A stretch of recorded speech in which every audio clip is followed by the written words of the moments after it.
Chapter 5, Part 2. He grinned at Harry's amazement. They stepped through the archway. Harry looked quickly over his shoulder and saw the archway shrink instantly back into solid wall. The sun shone brightly on a stack of cauldrons outside the nearest shop. Cauldrons, all sizes, copper, brass, pewter, silver, self-stirring, collapsible, said a sign hanging over them. "Yeah, you'll be needing one," said Hagrid, "but we gotta get your money first." Harry wished he had about 8 more eyes. He turned his head in every direction as they walked up the street, trying to look at everything at once.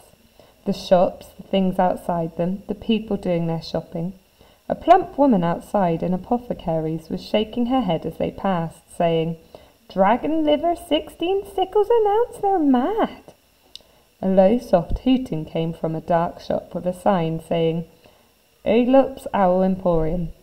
Tawny, Screech, Barn, Brown and Snowy." Several boys of about Harry's age had their noses pressed against the window with broomsticks in it.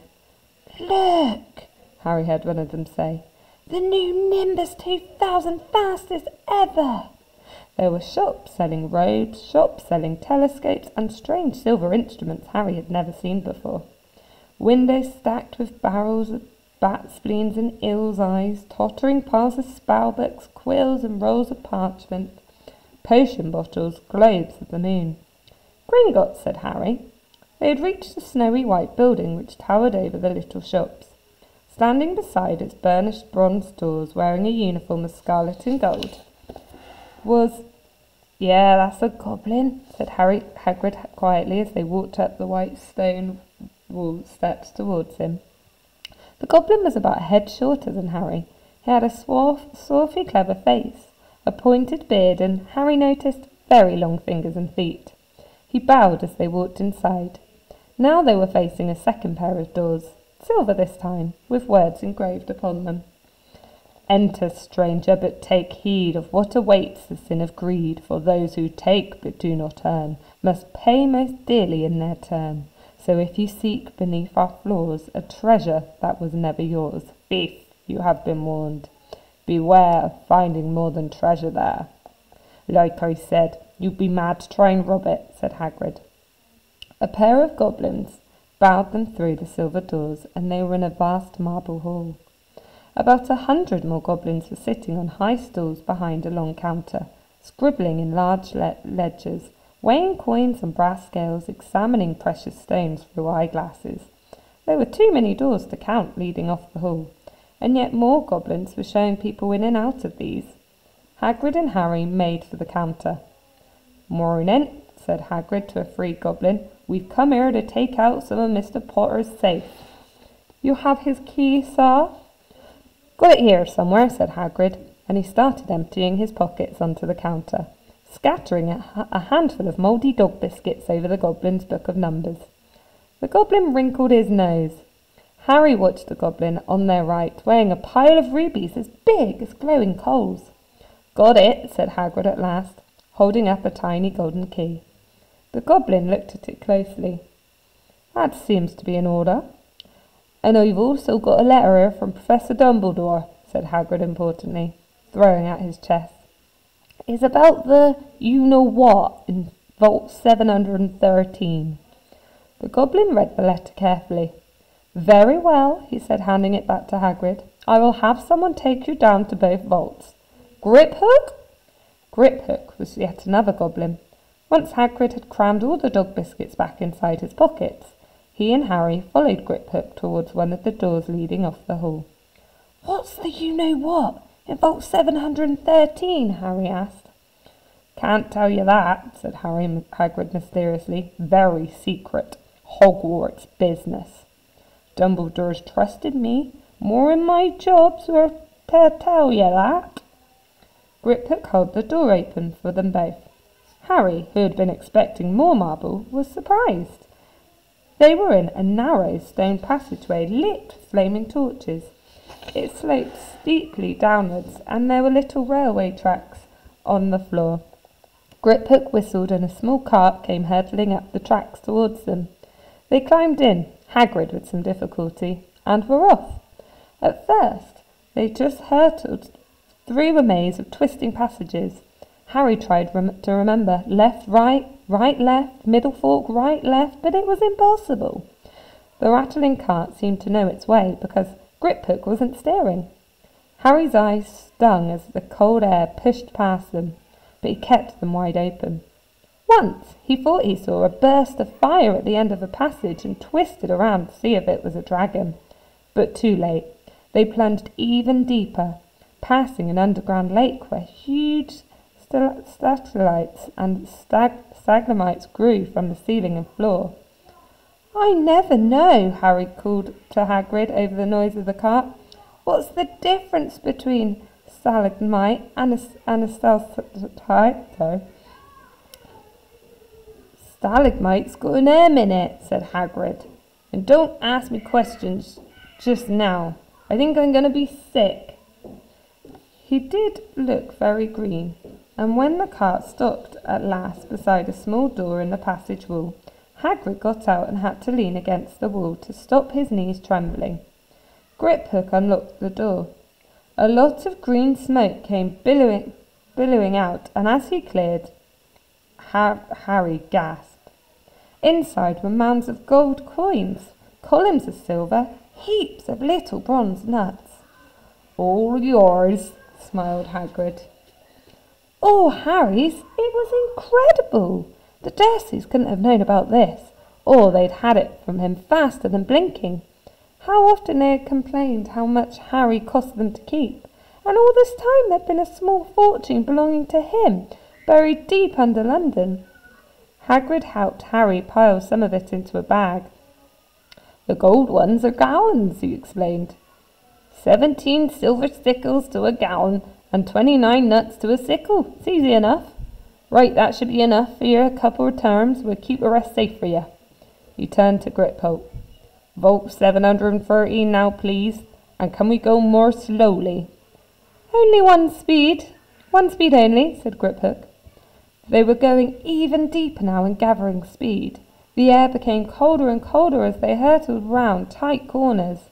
They went rattling over an underground ravine, and Harry leant over the side to try and see what was down in the dark bottom, but Hagrid groaned and pulled him back by the scruff of his neck. Vault 713 had no keyhole. "Stand back," said Griphook importantly. He stroked the door gently with one of his long fingers, and it simply melted away. If anyone but a Gringotts goblet tried that, they'd be sucked through the door and trapped in there, said Griphook. "How often do you check to see if anyone's inside?" Harry asked. "About once every 10 years, said Griphook, with a rather nasty grin. Something really extraordinary had to be inside this top security vault, Harry was sure, and he leant forward eagerly, expecting to see fabulous jewels at the very least. But at first he thought it was empty. Then he noticed a grubby little package wrapped up in brown paper lying on the floor. Hagrid picked it up and tucked it deep inside his coat. Harry longed to know what it was, but knew better than to ask. "Come on, back on this infernal cart and don't talk to me on the way back. It's best if I can keep my mouth shut," said Hagrid. One wild cart ride later, and they stood blinking in the sunlight outside Gringotts. Harry didn't know where to run first. Now he had a bag full of money. He didn't have to know how many gallons there were to a pound to know that he was holding more money than he'd ever had in his whole life. More money than even Dudley had ever had. "Might as well get your uniform," said Hagrid, nodding towards Madame Malkin's robes for all occasions. "Listen, Harry, would you mind if I slipped off for a pick-me-up in the leaky cauldron? I hate those Gringotts carts." He did still look a bit sick, so Harry entered Madame Malkin's shop alone, feeling nervous. Madame Malkin was a squat, smiling witch, dressed all in mauve. "Hogwarts, dear," she said, when Harry started to speak. "Got the lot here, another young man being fitted up just now, in fact." In the back of the shop, a boy with a pale, pointed face was standing on a footstool, while a second witch pinned up his long black robes. Madame Malkin stood Harry on a stool next to him. slipped a long robe over his head and began to pin it to the right length. "Hello," said the boy. "Hogwarts too?" "Yes," said Harry. "My father's next door buying my books, and mother's up the street looking at wands," said the boy. He had a bored, drooling voice. "Then I'm going to drag them off to look at racing brooms. I don't see why first years can't have their own. I think I'll bully father into getting me one, and I'll smuggle in somehow." Harry was strongly reminded of Dudley. "Have you got your own broom?" the boy went on. "No," said Harry. "Play Quidditch at all?" "No," Harry said again, wondering what on earth Quidditch could be. "I do. Father says it's a crime if I'm not picked to play for my house, and I must say I agree. Know what house you'll be in yet?" "No," said Harry, feeling more stupid by the minute. "Well, no one really knows until they get there, do they? But I know I'll be in Slytherin. All our family have been. Imagine being in Hufflepuff. I think I'd leave, wouldn't you?" Said Harry, wishing he could say saying something a bit more interesting. "I say, look at that man," said the boy suddenly, nodding towards the front window. Hagrid was standing there, grinning at Harry and pointing at 2 large ice creams to show he couldn't come in. "That's Hagrid," said Harry, pleased to know something the boy didn't. "He works at Hogwarts." "Oh," said the boy, "I've heard of him. He's sort of a servant, isn't he?" "He's the gamekeeper," said Harry. He was liking the boy less and less every second. "Yes, exactly. I've heard he's sort of a savage. Lives in a hut in the school grounds, and every now and then he gets drunk, tries to do magic, and ends up setting fire to his bed." "I think he's brilliant," said Harry coldly. "Do you?" said the boy with a slight sneer. "Why is he with you? Where are your parents?" "They're dead," said Harry shortly. He didn't feel much like going into this matter with the boy. "Oh, sorry," said the other boy, not sounding sorry at all. "But they were our kind, weren't they?" "They were a witch and wizard, if that's what you mean." "I really don't think they should let the other sorts in, do you? They're just not the same. They've never been brought up to know our ways. Some of them have never even heard of Hogwarts until they get a letter. Imagine!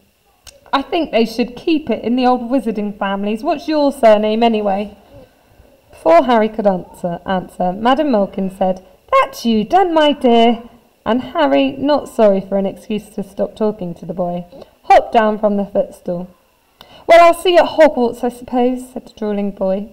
Harry was rather quiet as he ate ice cream Hagrid had brought him, chocolate and raspberry with chopped nuts. "What's up?" said Hagrid. "Nothing," Harry lied. They stopped to buy parchment and quills. Harry cheered up a bit when he found a bottle of ink that changed colour as you wrote. When they had left the shop, he said, "Hagrid, what's Quidditch?" "Blimey, Harry, I keep forgetting how little you know, not knowing about Quidditch." "Don't make me feel worse," said Harry. He told Hagrid about the pale boy in Madame Malkin's, and he said people from Muggle families shouldn't even be allowed in. "You're not from Muggle family. If he'd known who you were, he'd grown up knowing your name if his parents are wizarding folks. You saw him in the leaky cauldron. Anyway, what does he know about it? Some of the best I ever saw are the only ones with magic in 'em in a long line of muggles. Look at your mum. Look what she had for a sister." "So what is Quidditch?" "It's our sport, wizarding sport. It's like football in the muggle world. Everyone follows Quidditch.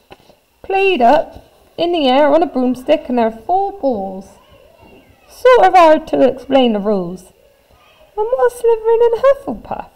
"Schoolhouses. There's 4. Everyone says Hufflepuff are a lot of old duffers, but I bet I'm Hufflepuff," said Harry gloomily. "Better Hufflepuff than Slytherin," said Hagrid darkly. "There's not a single witch or wizard who went bad who wasn't in Slytherin. You know who was one." "Well, sorry, you know who was at Hogwarts?" "Years and years ago," said Hagrid. They bought Harry's schoolbooks in a shop called Flourish and Blot, where the shelves were stacked to the ceiling with books as large as paving stones, bound in leather, books the size of postage stamps and covers of silver, books full of peculiar symbols, and a few books with nothing in them at all. Even Dudley, who had never read anything, would have been wild to get his hands on some of these.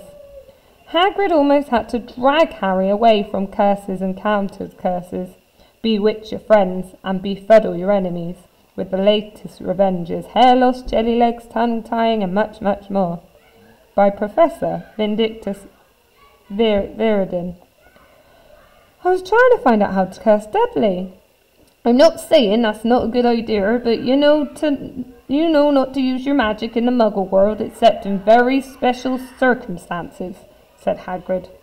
And anyway, you couldn't work any of those curses yet. You need a lot more study before you get to that level. Hagrid wouldn't let Harry buy a solid gold cauldron either.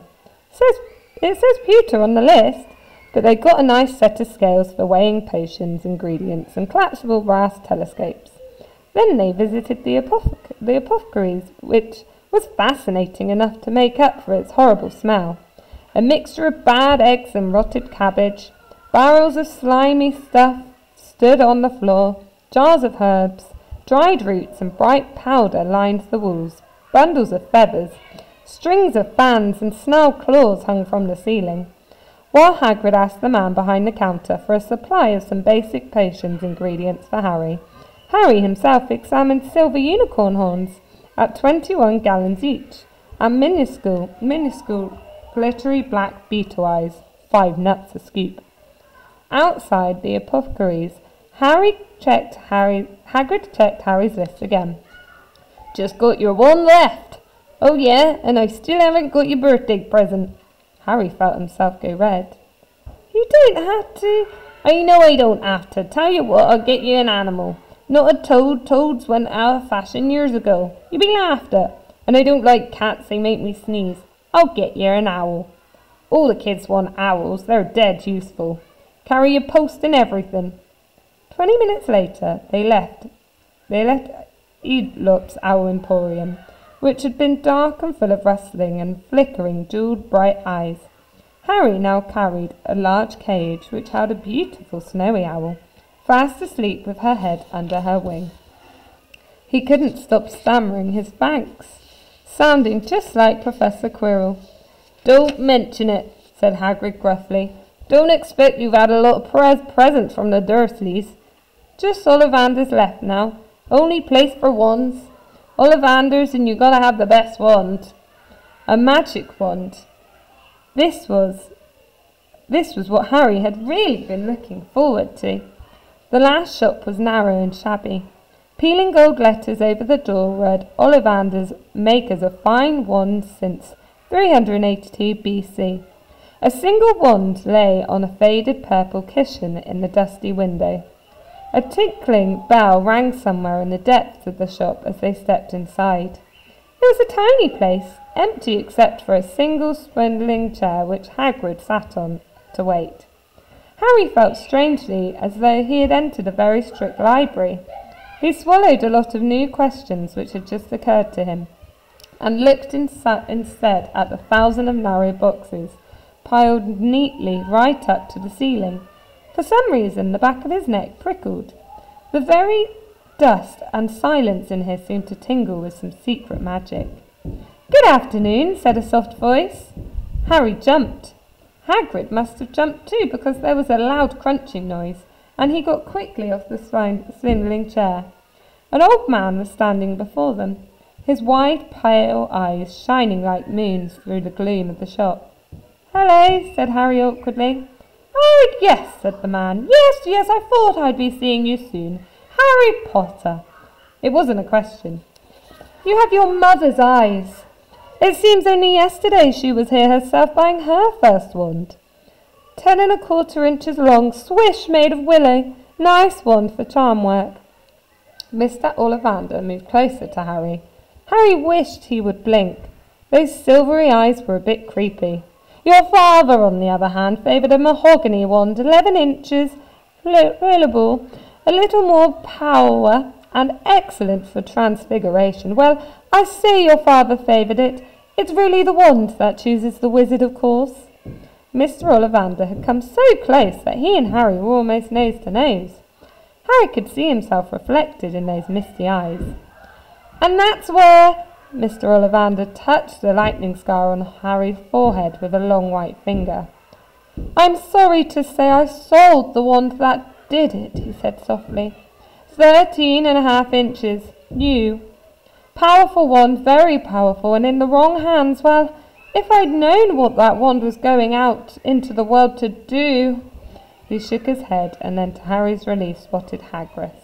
Rubeus! Rubeus Hagrid! How nice to see you again! Oak, 16 inches, rather bendy, wasn't it? It was, sir, yes, said Hagrid. Good one, that one.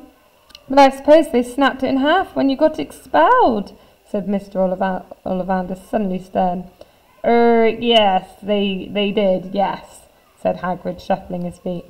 I've still got the pieces, though, he added brightly. But you don't use them, said Mr. Ollivander sharply. Oh, no, sir, said Hagrid quickly. Harry noticed he gripped his pink umbrella very tightly as he spoke. Said Mr. Ollivander, giving Hagrid a piercing look. Well then, Mr. Potter, let me see. He pulled a long tape measure with silver markings out of his pocket. Which is your wand arm? Well, I'm right-handed, said Harry. Hold out your arm, that's it. He measured Harry from shoulder to shoulder, then wrist to elbow, shoulder to floor, knee to armpit, and round his head. As he measured, he said, Every Ollivander wand has a core of a power magical substance, Mr. Potter. We use unicorn hairs, phoenix tail feathers, and the heartstrings of dragons. No two Ollivander wands are the same, just as no two unicorns, dragons, or phoenix are quite the same, and of course you will never get such good results with another wizard's wand. Harry suddenly realised that the tape measure, which was measuring between his nostrils, was doing this on its own. Mr. Ollivander was flitting around the shelves, taking down the boxes. That will do, he said, and the tape measure crumpled into a heap on the floor. Right then, Mr. Potter, try this one. Beechwood and dragon heartstring, 9 inches, nice and flexible. Just take it and give it a wave. Harry took the wand and, feeling foolish, waved it around a bit, but Mr. Ollivander snatched it out of his hand almost at once. Maple and phoenix feather, 7 inches, quite quippy, try. Harry tried, but he had hardly raised the wand when it, too, was snatched back by Mr. Ollivander. No, here, ebony and unicorn hair, 8.5 inches, springy. Go on, try it out. Harry tried and tried. He had no idea what Mr. Ollivander was waiting for. The pile of tried wands was mounting higher and higher on the spindly chair, but the more wands Mr. Ollivander pulled out from the shelves, the happier he seemed to become. Tricky customer, eh? Not to worry, we'll find a perfect match here somewhere.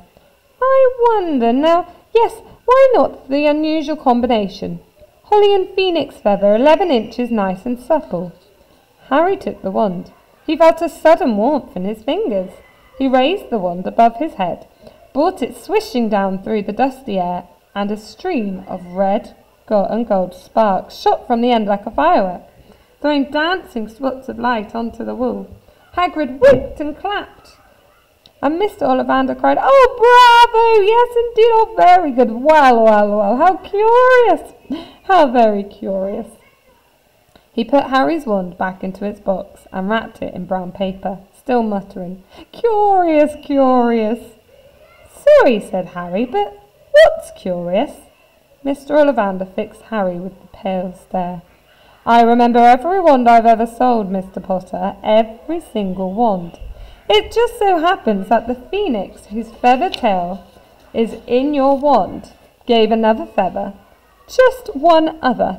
It's very curious indeed that you should be destined for this wand when its brother gave you that scar." Harry swallowed. "Yes, 13.5 inches. Curious indeed how these things happen. The wand chooses the wizard, remember.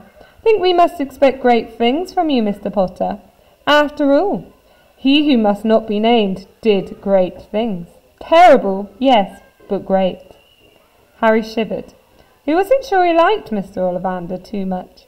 He paid 7 gold gallons for his wand, and Mr. Ollivander bought them from his shop. The late afternoon sun hung low in the sky as Harry and Hagrid made their way back down Diagon Alley. back through the wall, back through the leaky cauldron, now empty. Harry didn't speak at all as they walked down the road. He didn't even notice how much people were gawping at them on the underground, laden as they were with all their funny-shaped packages, with the sleeping Snowy Owl on Harry's lap. Up another escalator, out into Paddington Station. Harry only realised where they were when Hagrid tapped him on the shoulder. "Got time for a bite to eat before your train leaves," he says. He bought Harry a hamburger and they sat down on plastic seats to eat them. Harry kept looking around. Everything looked so strange somehow. "You all right, Harry? Very quiet," said Hagrid. Harry wasn't sure he could explain. He'd just had the best birthday of his life, and yet he chewed his hamburger trying to find the words. "Everyone thinks I'm special," he said at last. "All those people in the leaky cauldron, Professor Quirrell, Mr. Ollivander, but I don't know anything about magic at all. How can I expect great things? I'm famous and I can't even remember what I'm famous for. I don't know what happened when the night my parents died." Hagrid leant across the table. Behind the wild beard and eyebrows he wore a very kind smile. "Don't you worry, Harry. You'll learn fast enough. Everyone starts at the beginning at Hogwarts. You'll be just fine. Just be yourself. I know it's hard. You've been singled out, and that's always hard, but you'll have a great time at Hogwarts. I did. Still do, as a matter of fact." Hagrid helped Harry onto the train that would take him back to the Dursleys, then handed him an envelope. "Your ticket for Hogwarts," he said. "1st of September. King Cross is on your ticket. Any problems with the Dursleys, send me a letter with your owl. She'll know where to find me. See you soon, Harry." The train pulled out of the station. Harry wanted to watch Hagrid until he was out of sight. He rose in his seat and pressed his nose against the window. But he blinked, and Hagrid had gone.